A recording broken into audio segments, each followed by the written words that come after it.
kulanti wacan oo wanaagsan daawadayaal ku soo dhawaada boggeena YouTube ee Samafale Cabdi si aad ula socotid warbixinadii ugu dambeeyay ee aan halkan soo galino walaal qaali waxaan ka codsanaynaa inaad subscribe saadid muuqaalka gacanta alla kuma gooye leegtuna waxba kama dhigaysan lacagna ma ahana muuqaalka like saar una share garay asxaabtaada aad ayaad u mahadsantahay leegta iyo subscribe ta nagala baqaylina asxaabay annaga waxay noo tahay dhiirigelin idinkana waxba idin kuma ahan warbixinta aan maanta idin haynana waxay tahay fanaanka Nimcaan Hilaac oo buut kala tuntay madaxweynaha Soomaaliland iyo shacabka Soomaaliland boggiisa Facebook oo ah bogga kaliya oo baraha bulshada soo isticmaala ku soo qoray warbixin aan inaba caadi ahayn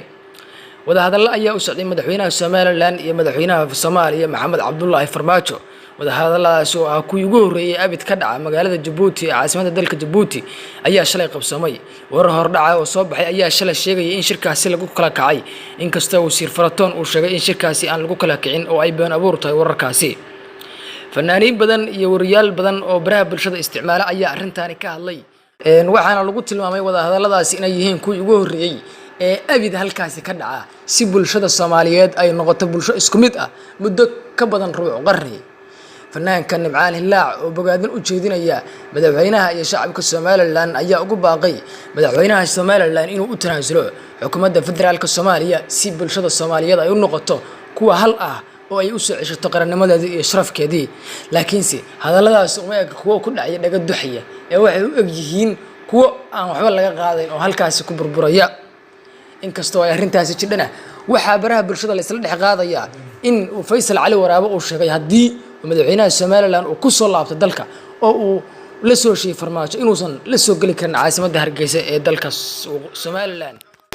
warbixintii uu soo dhigay fanaanku boggiisa Facebook ayaa sida tan ahayd waxaan aad iyo aad ugu mahad celinayaa ayuu yiri madaxweynaha Soomaaliland madaxweynaha Djibouti Ismaaciil Cumar Geelle oo dhabarka saartay arrin aad u weyn waxaan bogaadinayaa wada xaajoodka dawladda Soomaaliya iyo Soomaaliland waxaan ugu baaqayaa madaxweynaha Muuse Biixi inuu u tanaasulo shacabka Soomaaliland isla markaana wixii dan ah uu kala xaajo madaxweyne Farmaajo waxaan ku faraxsanahay heshiiska safgaradka ay gaareen labada madaxweyne nabad iyo nolol fanaanka Nimcaan Hilaac ayaa waxa uu taageero u yahay xukuumadda federaalka Soomaaliya oo iyadoo ah midii abid ugu xumayd ee Soomaaliya dalka Soomaaliya maadaama aysan gacanta ku hayn dawlad goboleedyadii qaarkood sida Puntland iyo Jubbaland madaxweyne Farmaajo ayaa isku dayay asagoo aan gacanta ku hayn Puntland iyo Jubbaland in uu heshiis la gaaro maamulka Soomaaliland oo aan caga badnayn ku taagnayn laftigiisu daawadayaal intaas ayaan ka tagaynaa waa mahadsantiin